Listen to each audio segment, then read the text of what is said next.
Okay, everybody. We should be recording now, so welcome everyone to the second in the series of February lectures for the American Conifer Society. We have Bob Iiames from Central Ohio to speak with us tonight on creating design in the collector's garden. Bob has been collecting conifers for well over 20 years. He's got a fabulous eye for color and texture, being in the floral industry for several years before becoming a head gardener at a massive estate right down the street from this house. So it's all yours, Bob. Thank you. You're welcome. Hey, everybody. Thanks, Jeff. Hi, everybody. Bob Iiames here from Englewood, Ohio. I'll talk to you a little bit today about creating design in the collector's garden. I am a plantaholic. When I go to the garden center, I have to have one of everything, or at least I think I do. So how is it that we create design in a collector's garden so it doesn't look like chaos? Well, I'm going to give you a little bit of my journey of getting into the Conifer Society, the people I've met that have helped me and inspired me, and then we'll go into some of the basics. But in the beginning, I was a gardener. I've been a gardener my entire life. Started 60 years ago with my grandfather. I planted a lot of annuals, and some perennials. And then I started working at the Lange Estate, and I'll show you some pictures of that in just a moment. And within the first year of working at the estate, I met Ann and Mike Randall. Mike Randall is on the far left in the blue shirt, and Ann Randall is in the white, or in the yellow shirt. They live in Greenville, Ohio. And I met Ann. We talked for nearly an hour without even moving out of the spot because she needed to know who was gardening at the estate. And then they invited me to their garden. And my mind was blown. My first visit there was on my birthday in 2001. So I refer to it as my 2001 a plants odyssey instead of a space odyssey. They had some of the most unusual and different plants I had ever seen in my life, and I had to have some. This was one of the first things that I had to have. This was the very first time I went to their garden, and their sugar maple monumental was in full fall color.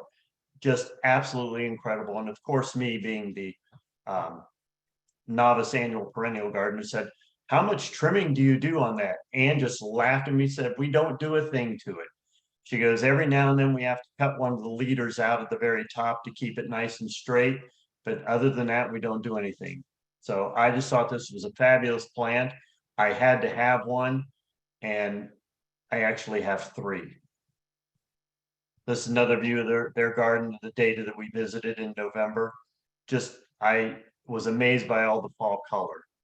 Well, meeting them turned into meeting the two other people you see in the garden, John and Bernice Gardner, that live in Illinois. And again, mind blown when I went to his garden and saw all of his dwarf conifers. I had no idea that these kind of things existed. I'd seen some things in pictures, but I had no idea where to get them or what to do with them.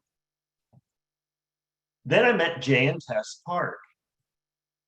And I refer to Jay and Tess Park as the Bob and Karen Iiames of Indianapolis, and Bob and Karen Iiames are the Jay and Tess Park of Englewood, because we have very similar styles, very similar homes, very similar tastes, and we have become very, very good friends.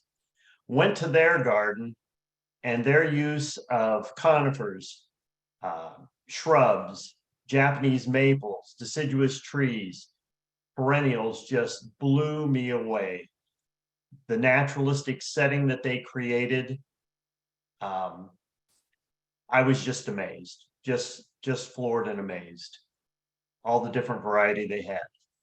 Well, then I met Ron and Judy Reaganhold, and that's not Ron and Judy Reaganhold in the front of the picture. That's Ron and Judy Reaganhold looking into the house on one of the tour stops that we stopped at on one of the bus trips for the ACS meeting. "What are you looking at, Ron and Judy? The garden's behind you." Well, a visit to his garden was absolutely incredible. I know I keep saying stuff like that, but it was. He has a premier collection of dwarf conifers displayed incredibly well. And I went, I just got to have some of that stuff. Well, now where's Ron and Judy going? This is another bus trip we're on, and they're always looking and finding different things out. Well, then one day, Ann and Mike says, "Hey, Mom, we're going up to G Farms. You want to go?" I went, "G Farms? I don't even know what that is." "Well, it's up in Stockbridge, Michigan, and they sell conifers up there, dwarf and unusual. We get a lot of stuff there." "Sure, I'll go up." Oh my goodness. I was blown away again. I have never seen so many unusual, different, bizarre conifers in my entire life. And we also stopped at Andy Duvall's place. Incredible, incredible selection of plants. This is just one of our little, this is Ann's haul from the very first time I went with them to G Farms. What you don't see is all the stuff that's in my vehicle that I. Now, a little funny story. While I was at G Farms, well, before we went, my wife and I discussed how much to spend, and I said, "Oh, maybe $200 or $300." She goes, "That's good."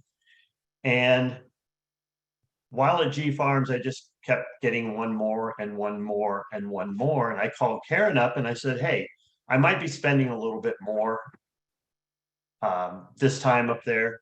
She goes, "Well, that's okay. It's probably the only time you'll ever go. So however much you want to spend is fine." Well, I spent over $800. And the funny thing is, I have been every year since, sometimes twice, and as many as 4 times a year. I call it my conifer Mecca east of the Mississippi. So this is what the back of my vehicle started looking like when I would take a trip up to G Farms. Packed to the gills with conifers. Only enough room for me and if I had a passenger to get home. Then I would get home and spend endless hours walking around the garden going, "Where am I going to put this? Where am I going to put this? Where am I going to put this?" Then the holding bed started. "Well, I'll just plant a row of stuff here till I find a place or make this bed bigger." This is silly. So I have a lot of garden books, as you can see from this picture. This is only one side of the bookcase. I have well over 300. So I thought, I'm going to start tooling through all those garden books again. So I did. I started going through all the garden books. And I read stuff in one, and then another book would contradict, and then another book would go in the middle of those two. And it's like, what am I going to do with all this stuff? So I read as much as I could read, and I decided to compile my list of things that I use to create a cohesive look in my garden. The first 5 on here are things that all good landscape architects and designers use: style, shape, form, texture, color, and repetition. I added garden hopping and editing to those. So we're going to go through and just talk a little bit about everything, the 7 different things there I use to create gardens at my own property. The first thing that I decided I need to come up with was a style. Now, basically, there are 3 styles. Formal, which is straight lines, lots of symmetry, angles. If you have something on the right, you have something on the left. Informal style, big curving beds, meandering lines, and plants spilling over the edges, which you will never see in a formal style. That you know, you got to have an edge, you got to have a border. And then a natural style, which mimics nature and natural habitats. Well, I really like all these styles, but this is the estate that I work at. It's very formal, it's very structured, lots of symmetry, lots of straight lines, lots of angles. If I've got a dogwood on the right, I have a dogwood on the left. If I have a bench on the right, I have a bench on the left. Everything's symmetrical. And that's all well and good, 40 hours a week. But this is my garden. I decided I like big, meandering, curving lines. I like great big beds, mainly because I hate to mow around trees. So I try to clump all my trees together in great big beds and then plant around them. Just another view of my garden showing the great big beds and the nice meandering wide curves. And when you're walking through my garden, what I really like is the grass to kind of go around a corner or bend this direction or that direction. You really don't know what you're going to walk into, but you're going to walk into something and it just sort of pulls you along. So I guess I decided I really like sort of a naturalistic, informal style. So from there on, once I decided on the style I wanted my garden to have, and I do have a formal section in the garden too. We have a area where we have some rose bushes, and it's only 12 rose bushes big and formal, and that's all the formal I wanted. So the next part was shape and form, and I define shape as the silhouette of the plant. What does the plant look like? When I look at this plant, what's it look like? Is it round? Is it pyramidal?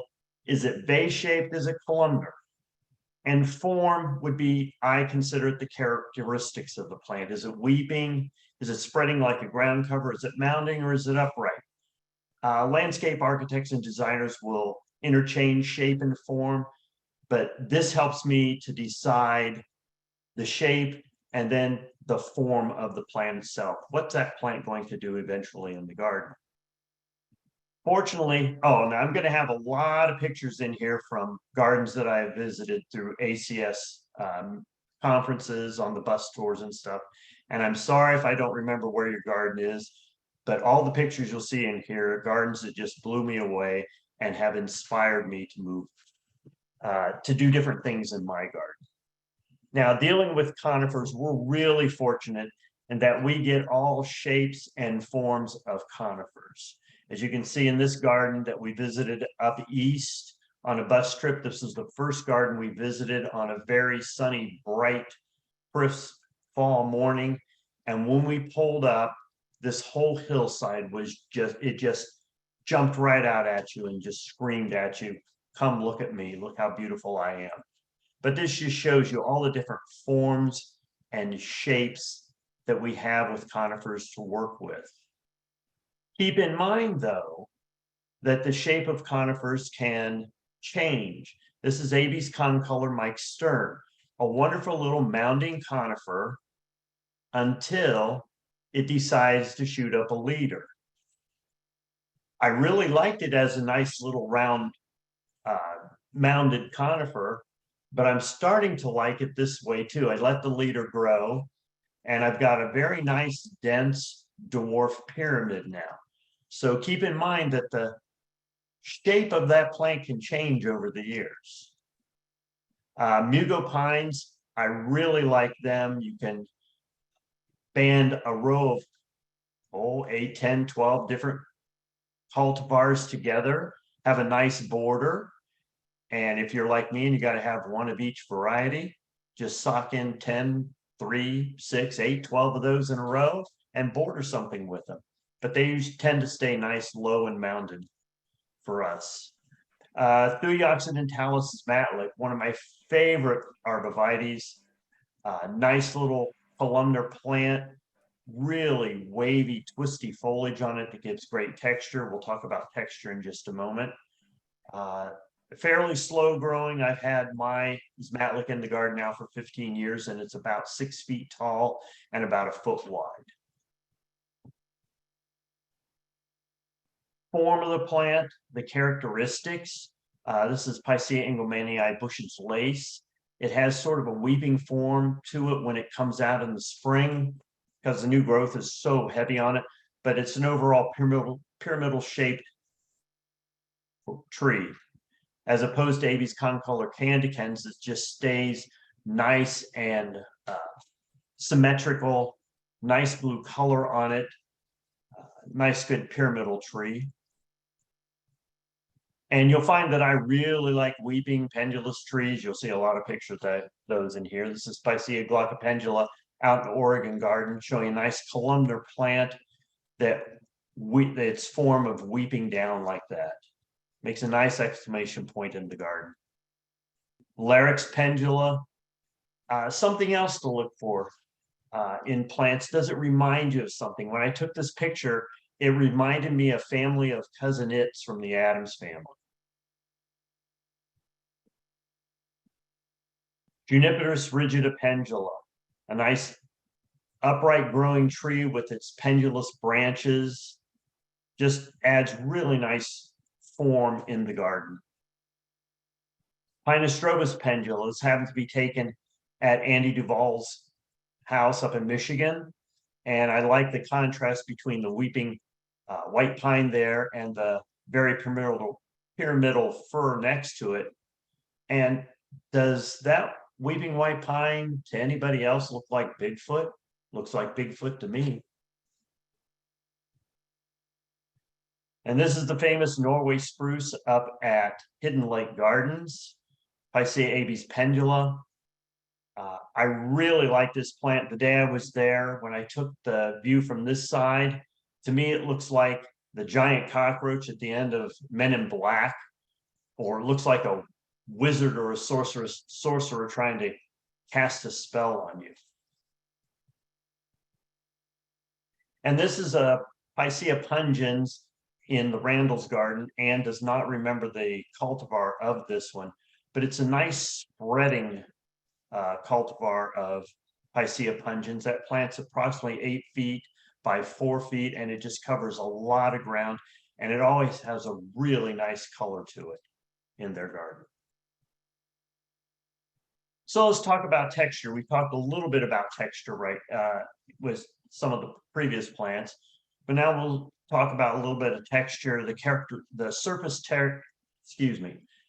characteristics of a plant's leaves, flowers, branches, stems, and bark. You know, are the leaves, do they have nice long soft needles like white pine? Are they more stiff and thick like tiger tail spruce? Flowers, conifers don't have flowers, or do they? The branches and stems, with Japanese maples, we get the nice coloring of the branches and stems with reds and oranges and yellows and greens. Conifers have wonderful some of them have wonderful peeling bark and wonderful colors of bark. Texture can also be divided into 3 categories. You can be as simple as fine, medium, coarse, or dull and glossy, rough and smooth, thick or thin. All things to keep in mind when you're planting your garden. Again, with conifers, we have lots of textures. As you can see in this picture, you have shape, form, and texture. You have conifers that look nice and soft, that you want to go up and pet or touch, and other conifers that you don't want to get near. Just showing some of the texture of the leaves of Chamaecyparis obtusa, and also the cones. It's something that I consider it an added bonus with conifers that we get that adds other texture and colors in the garden. We'll show a little bit of that in just a moment too. This is Pinostrobus shaggy dog in my garden. This is probably one of the 2 most touched plants in my garden. Typically when I have garden tours, somebody is over there caressing this plant. Last year, a lady was just sort of rubbing it. I said, "What are you doing?" She goes, "Well, I'm petting your dog." I said, "Okay, fine." She goes, "This is just so soft." I said, "Oh, so you like the texture of that plant?" "Oh, I really do." So then I walked her over and showed her Pinostrobus squiggles from Andy Duvall with its nice twisted foliage, and she liked that one even better. She goes, "This is so cool. Where do you find stuff like that?" So I had to explain to her where I found stuff like that. Or the nice soft texture of Serbian spruce. This is Carl. Nice soft texture to it. And here's some of the cones. This is cones on my Abies Coriaena aria. Almost went brain dead. I like the spiky texture of the cones against the nice silver color of the smoothness of the needles. I really like that look. So cones bring another added texture into the garden for us.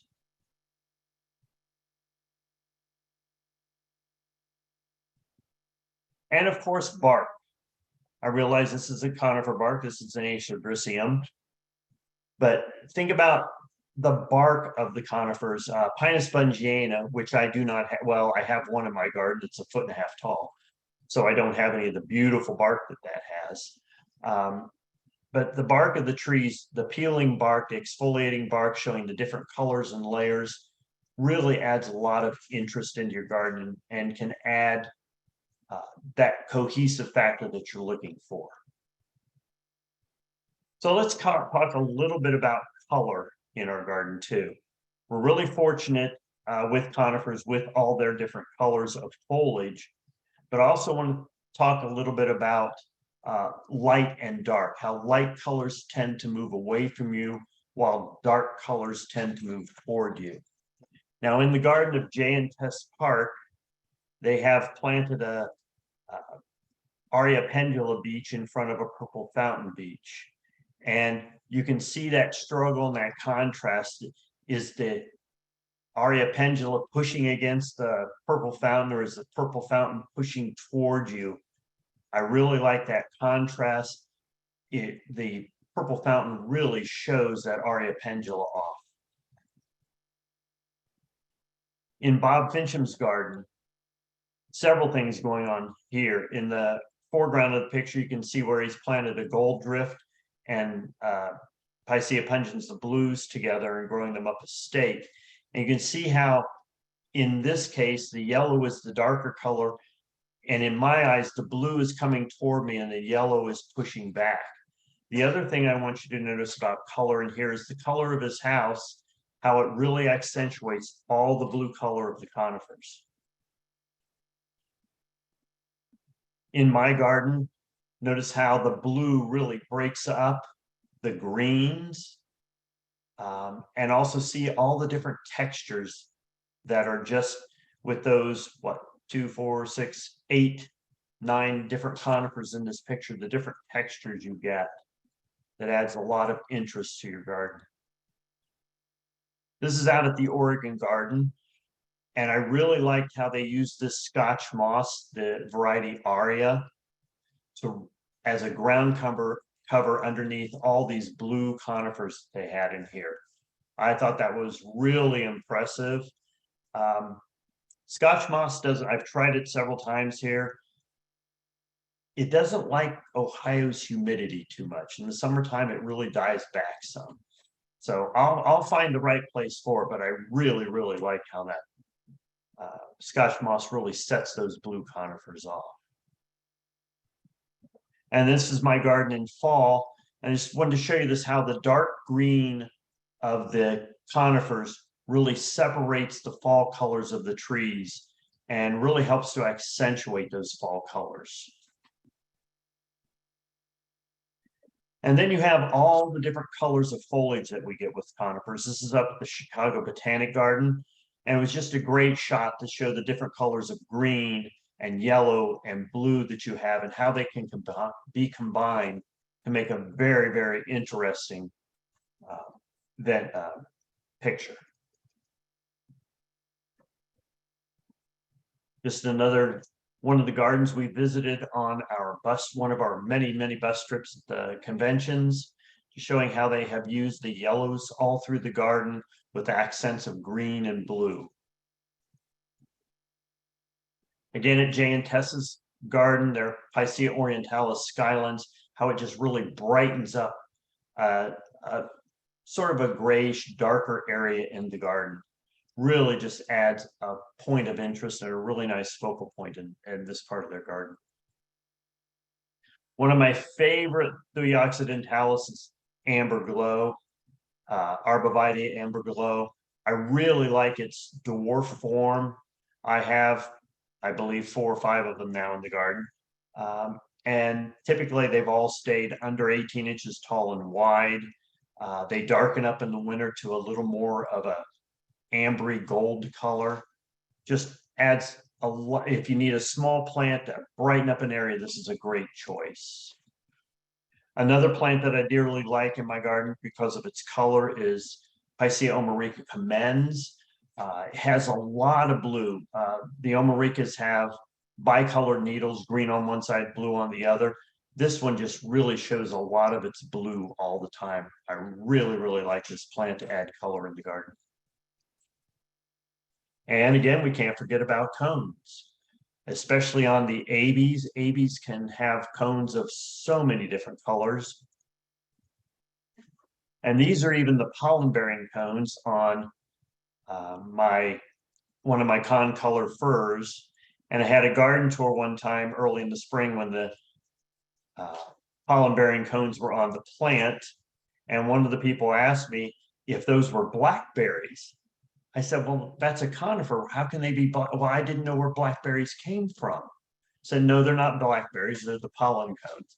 So I had to explain to them pollen cones and seed bearing cones and ACS. And actually this person joined. The other plant in my garden, Abies push, that always gets comments when I have a spring garden tour. They love the red cones. They think they look like little red roses, which they do. And people have asked, how do you get flowers on your evergreens? So, well, those aren't flowers, they're cones. And then we have our changing conifers, conifers that change color. This is Arborvitae Occidentalis Gold Drop by Dr. Clark West. And most of the year it is this beautiful bright yellow color in my garden. And then when it gets into late fall, all through winter, early spring, it's a nice golden color. Another good one in my garden is Morgan, Thuja orientalis Morgan. It's this sort of limey green color most of the year. The brown you see in it, this was the spring after our 27 below zero, and it didn't like it too much, but it survived. And this was the color of it that year. It was the most beautiful, rusty, reddish orange color it had ever been all winter long. So a great color contrast in the garden. And then Juniperus communis Berkshire. I like the plummy, purpley, bluey color that it becomes in the wintertime. So look for those conifers that change color to give you even more interest in your garden. The other thing is, yes, we have conifers that have great fall color on them. This is Larix decidua varied directions. And this is one of the last trees to color up in my garden. As you can see, most everything else has lost almost all of its foliage. Varied directions for me, like I said, colors up last, holds its needles sometimes into the 1st of December, second week of December, and it just drops everything at once. I really like this plant. And I really like larch for that reason, just the great fall color that they can add, nice bright yellow. The other thing I want to talk about color, and I learned this from Jay Park. Jay Park uses red caladiums to lead you all through his garden, and I just thought that was so interesting. Well, I didn't want to copy Jay, but I like the idea of red because I like how red breaks up all the greens. So in my garden, I use red, but I use all shades of red and all types of things red. And here you can see Japanese maples breaking up the green, breaking up the conifers. And the only other thing flowering are the dogwoods and the redbud trees at this time of year. So I use the red all through the garden, and here's that same view in the fall. And again, you can see the Japanese maples are turning color. You can see a conifer there on the far right, turning a taxodium that's turning color. But notice now how the dark greens of the conifers help to break up the color in the garden so that you can see each individual plant. It really shows things off. I really like how this is all starting to come together in the garden. I use red annuals through the garden. I really like dragon wing begonias, the red variety, and I'll use them to punch some accent. I use red foliage plants like the redhead coleus in this picture, even the dark burgundy leaves on the elephant ear down there. help to add that red color. You can see I have red impatiens going up the stairs to the deck. So I just really like how the red leads you all through the garden. And here's this garden up east again. And if you're watching today, please let me know so I can put your name to it. I absolutely love the yellow in this garden and how they've used the yellow color to just lead you all the way through that garden. So color is a big influence in gardens. The other thing I'm going to talk about is repetition and rhythm, which is the repeated use of plants. And they don't have to be the same plant. They can be the same shape of plant. Like I talked about the mugo pines before. If you're a person that has to collect every variety of mugo pine, you can still have a really nice border of them because they're all basically the same shape. But it's also the repeated use of hardscapes, color, texture, and shape and form, some of the things we've already talked about. Oh, there's that garden again up east. I just wanted to show in this picture of the repeated use of the color, the repeated use of shape and form, the roundness of some of the conifers, the weeping nature of some of the conifers, the pots of mums that they have scattered through the garden, the big pots of coleus they have scattered through the garden, really creates a very cohesive look.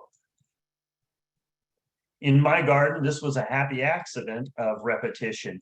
You can see the Perry's Gold Norway spruce in the center there.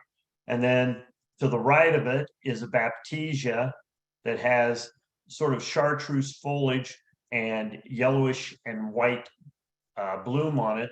Then to its far left is a deutzia that is a gold colored deutzia that has white flowers on it. I didn't plant it that way. I planted it that way, but I had no idea I created the repetition that I created in the garden. In front of those are a row of Siberian iris in shades of light lavender and white. And then in front of that are daylilies. Showing the repetition of pots of annuals going up the deck. The first three pots on each side are impatiens, and the top pot is dragon wing begonias. Out in the Oregon garden, they did have the repetition of the same arborvitae, Rheingold arborvitae down in front, but then also the repetition with all the rock that they have in their garden. And I don't know what it is about rocks and conifers, but they sure do go together well, don't they? Bob Fincham's backyard, just a spectacular view of all the yellow conifers that he has.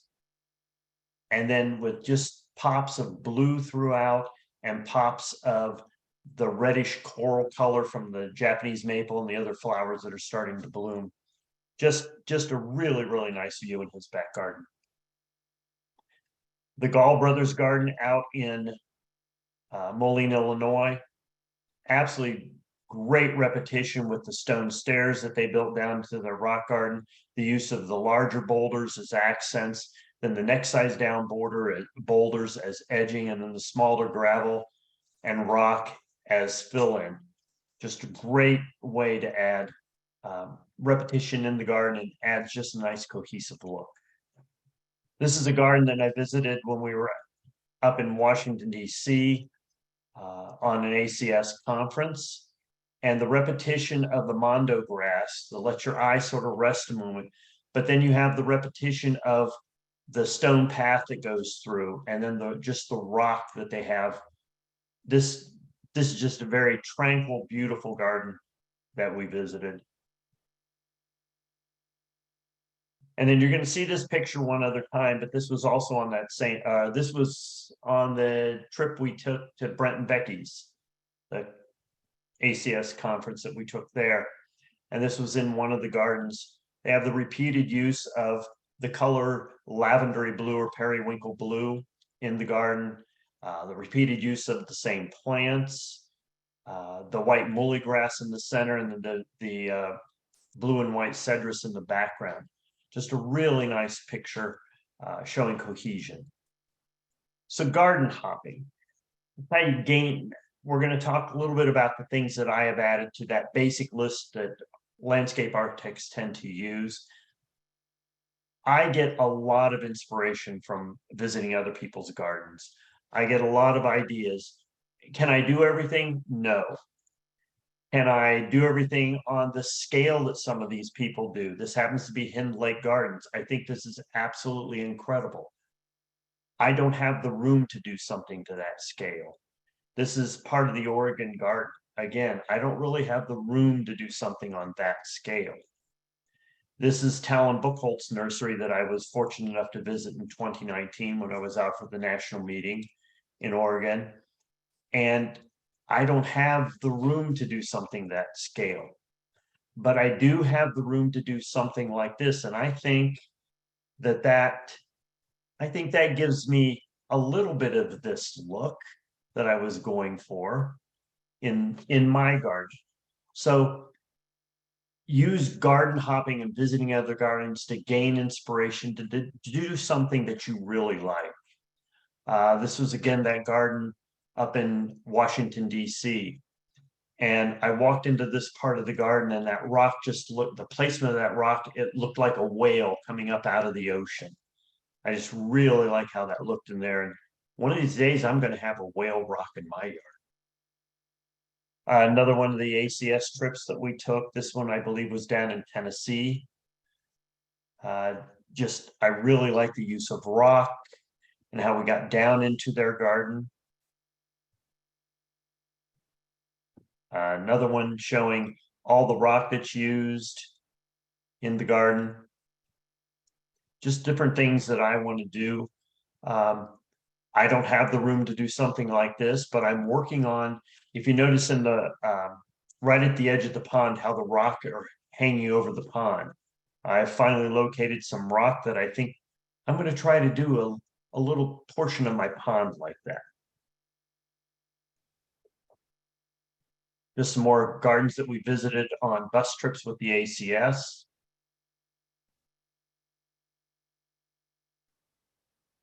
So I gain a lot of inspiration. I take a lot of pictures and I gain a lot of inspiration from other people's gardens. Out at the Oregon garden, I have a face. I don't have a Canadian hemlock like that yet, but I'm working on growing it. And someday I want to have something that looks kind of like this in my garden. I just thought that was so impressive. And how about this for a wall? If I ever move to another property and need a wall between me and the neighbors, I don't think I'll put a fence up, but I do think I put a wall of weeping Norway spruce up. And probably the hardest thing for me, and probably the hardest thing for you too, is editing and removing elements in your garden that just don't work. I'm getting better at it, but I'm not quite as good as I should be at it yet. It's a little tough to cut something down that you've babied and nurtured and grown for so many years, especially if it's a plant that somebody near and dear to you gave to you. So I'm getting better at it. I am removing some things. One plant that I did remove from my garden. Oh, and if you don't like where you are, move. You are not a tree. And that's the nice thing about conifers. We can dig up and move things. But I had a peeved yellow taxodium in my garden. I thought the plant was impressive. Little did this was in my early days before I knew how big things actually got. And it just kept taking up space and taking up space and taking up more space and swallowing up more ground and more real estate. And finally, I decided to cut it back. Well, I cut it back one year and then it ended up being a totem pole with leaves on it. And I didn't like that look really either. So I finally cut it down and it has really opened up the garden. So just don't be afraid to edit. This is not my house, but this is exactly what my house looked like on the east side of my house when we first moved in. There were a row of taxus bushes and they were planted too close to the house and they had grown out and the big tree to the side of them had overgrown them and they were struggling and reaching for light. And I left them there for a lot of years because, you know, it was something growing there. But when I finally cut them out, it just opened everything up.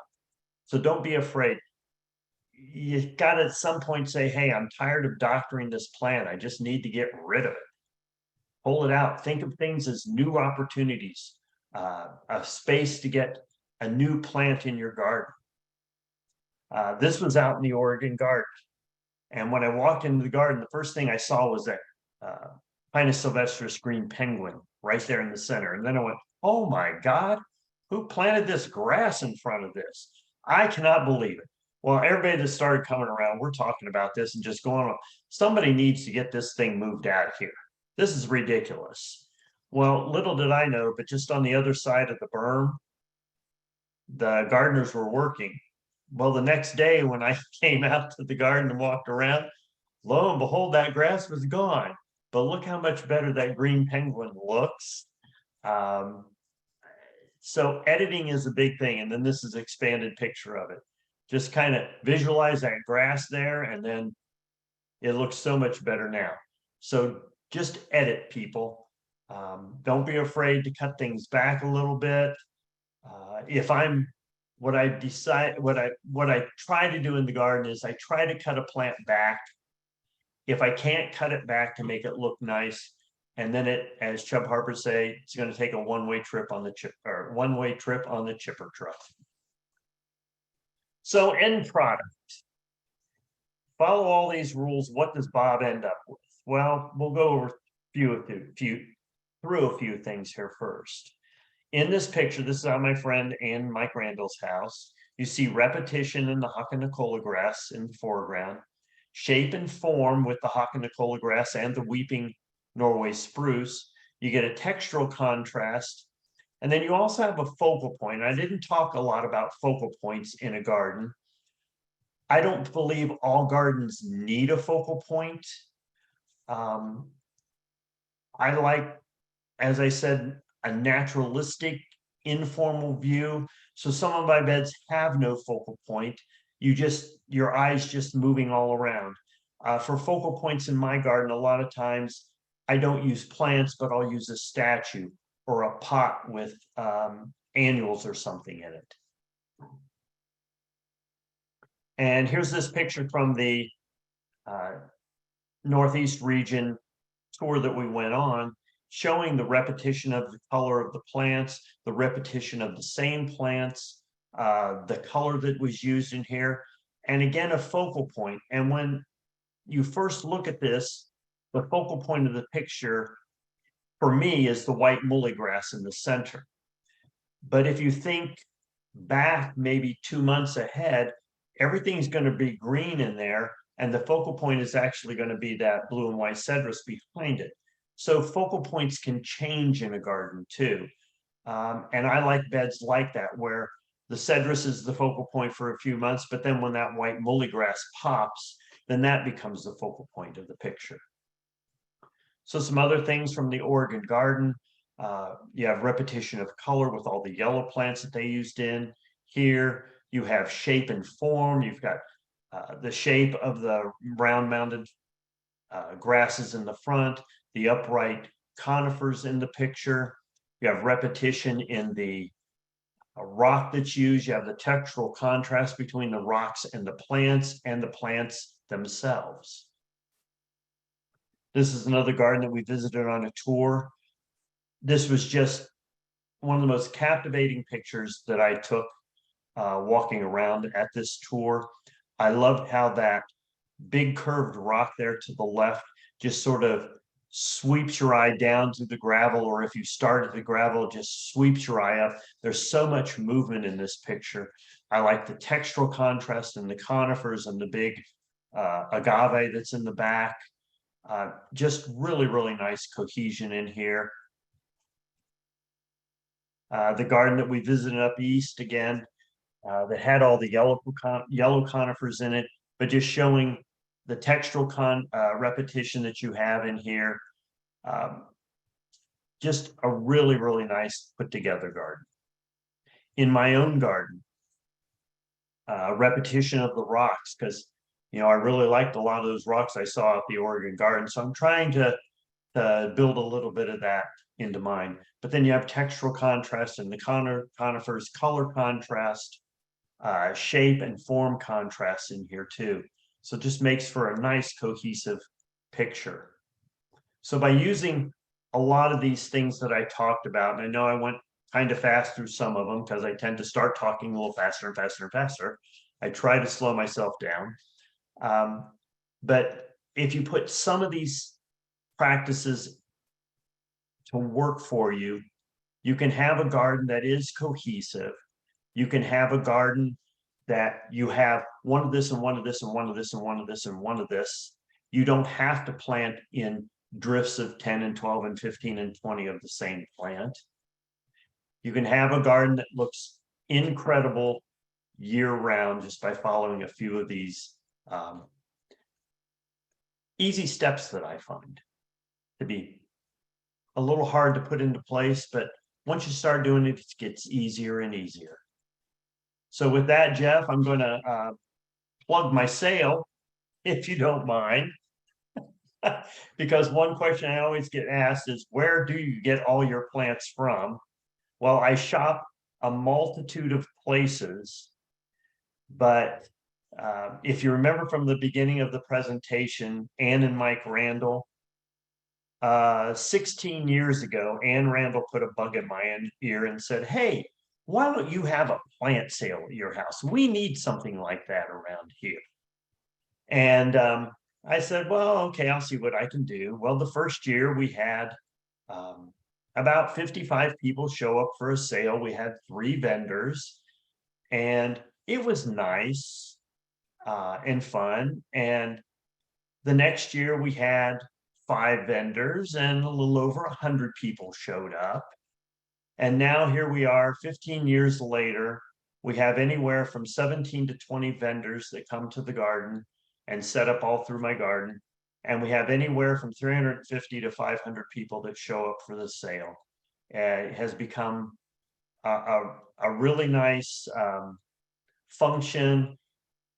A lot of the vendors are ACS members. Actually, 7 of them are ACS members that sell rare and unusual plants, trees, and shrubs.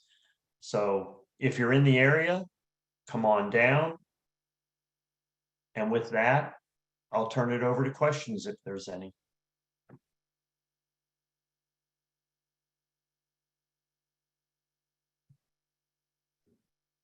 Took me a second to unmute. Thank you, Bob. That was fantastic. And looking forward to your plant sale, as we always do. Awesome. Have any new vendors coming this year? No, I think 18 vendors is plenty. It fills up your yard pretty good. It's a great time. Yeah. Having that quote unquote parking area next to you is fantastic. The easy in and out.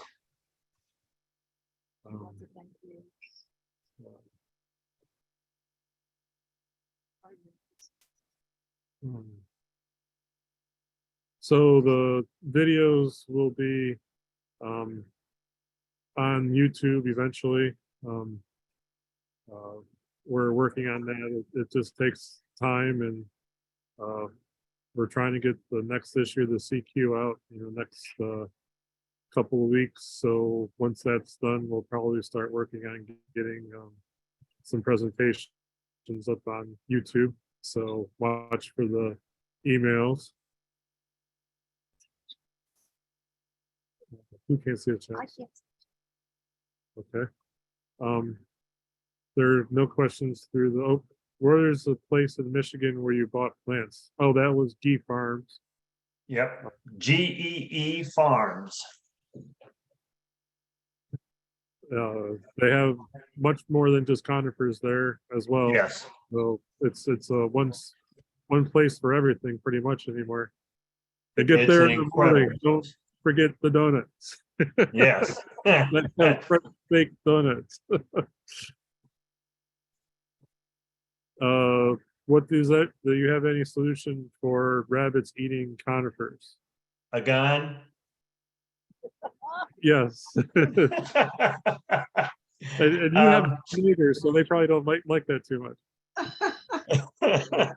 Um, fortunately or unfortunately, I don't have a problem with rabbits in my garden because we have 3 stray cats that live around us. And actually, I think one of them has taken up residence under our deck.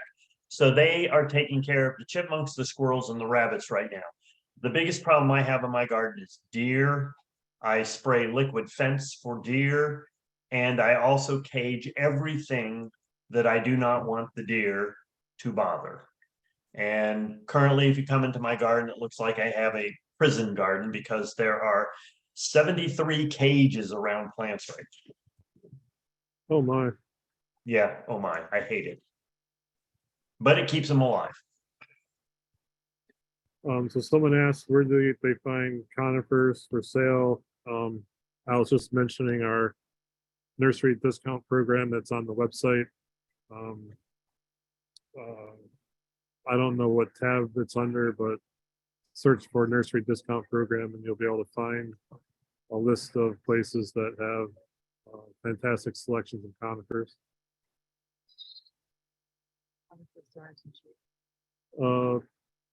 So someone was asking what conifers thrive in shade. I guess it depends on what part of the country you're in.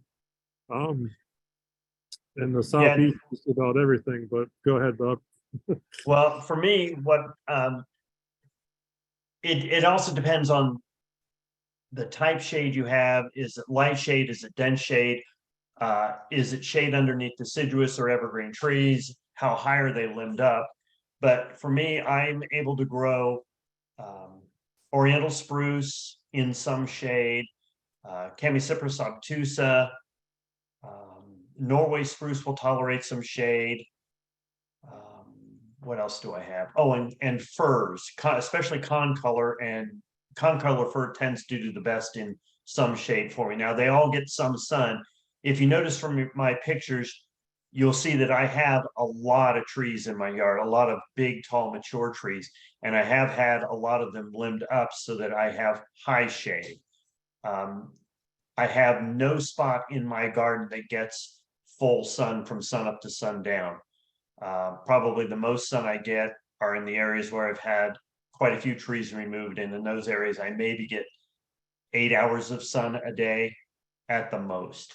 So I have a lot of high shade, and I'll try anything anywhere except for things that I know for sure need full sun to grow. Bob, do you have your chat open? There's someone that asked kind of a long question. Okay. Well, I can't Which find one? it. Okay, sorry. Jennifer's got it open. Can you have advice for choosing and placing conifers since they come so small and the growth rate is 10-year increments? So it's hard to get a good feel for how large they will get. My advice is people read labels, plants do not. You can plants grow. That's you want to have success with the plants. They're going to grow, they're going to get big, and eventually even dwarf conifers will outgrow the spot that you have for them. That's when you have to edit. And don't think of it as losing a plant, as think more as you're gaining a space to put something new. A garden is never, that's why when I had end product with a question mark, the reason I had it there is because a garden is never finished. A garden is always growing, a garden is always changing. New things are going in, old things are leaving. So it is difficult to say what the ultimate size. Some of these conifers are so new, they haven't even been grown long enough to know what their ultimate size is. I showed you that Mike Stern concolor that was this beautiful little round ball for probably 5 years in my garden. Then all of a sudden, boom, it sends up a leader. Now, if I'd have kept that leader off, it would have stayed more globose in a ball shape. But I wanted to see what it was going to do. So I really guess I don't have any advice, but I guess I gave you a lot of things to think about.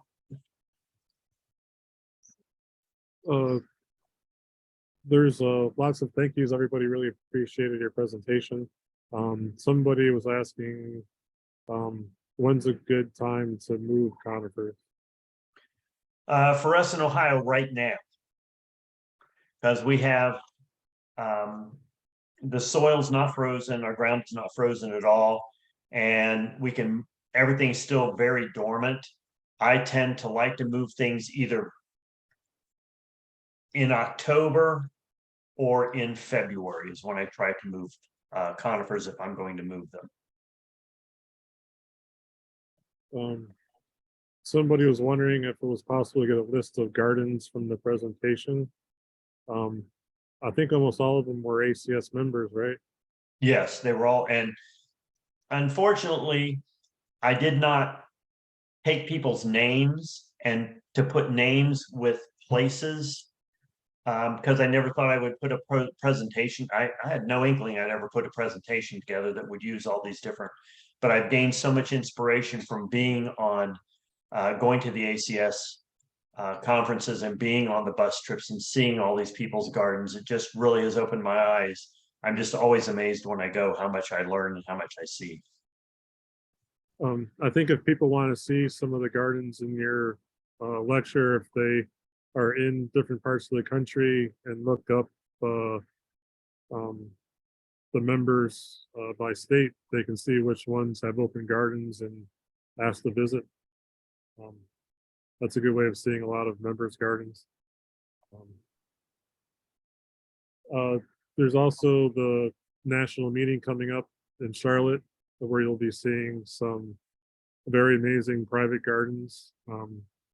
We have some gardens that are going to be on pre and post tour that we haven't advertised yet. Also some very amazing nurseries in the area that are going to be on tour, that pre and post, that have, you know, private gardens on the properties. So they'll be really some really nice ones to see there too. I don't know if Bob Fincham is still here or not, but someone was asking how to get better golden color out of their spruces. Move to Washington State or Oregon. They have the best color, or somewhere cold, right? Yeah. Well, someplace where the air is clear, where you get lots of sun in the winter. Not cloudy Ohio. That's, the Southeast is not known for very many golden conifers. So I think Bob is here. Go ahead, Bob. Well, the best you can do is get them in the full sun. Then you just hope you don't have so much haze that it's you know, affecting the gold color and turning it greener. You just need clear skies. You gotta be out of the haze. You gotta be in full sun. And Catherine's golden heart is a nice plant. And it's a weeping type, and named for a person's mother.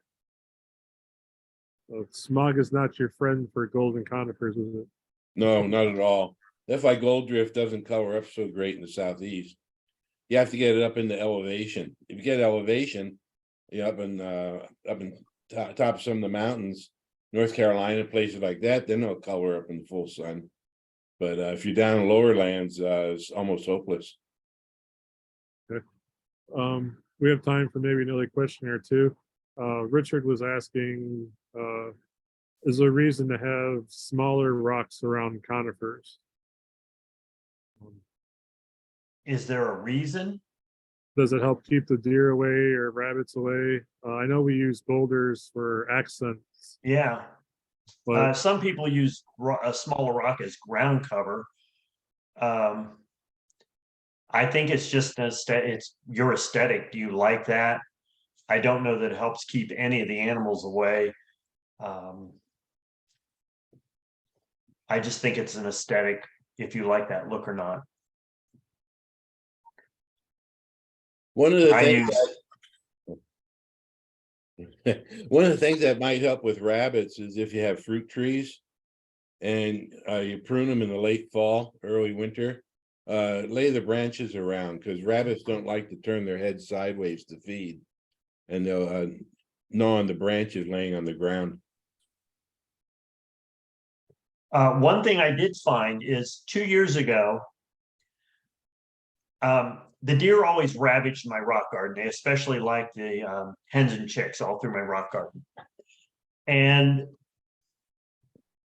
I have a huge stand of bamboo at the back of the garden. So I cut a couple of pieces of bamboo and just laid down over it. And what I found, because deer do not eat bamboo, they did not go near that rock garden. So this year I thought, great, I am going to cut a bunch of this bamboo because it just keeps getting bigger and bigger and lay it around. So I cut all this bamboo. I covered my entire rock garden. I covered some other areas of the garden to see if it would keep them off the arborvitae and stuff like that, and was working really great. Until we got to December the 23rd, when we had howling winds and temperatures that went from 50 degrees down to below zero and then stayed below zero. And about 2 weeks later, all the leaves fell off the bamboo because it froze it all off.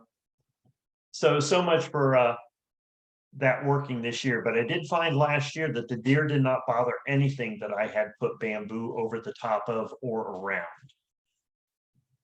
Deer or the rabbits. The rabbits didn't bother to eat. That's awesome. All right, I'm going to end recording and we can all stay on for another minute or two. If anybody has other questions, we just won't record it. And somebody just said your mystery garden is in Avon, Connecticut. The year was 2019. Yep, the year was 2019.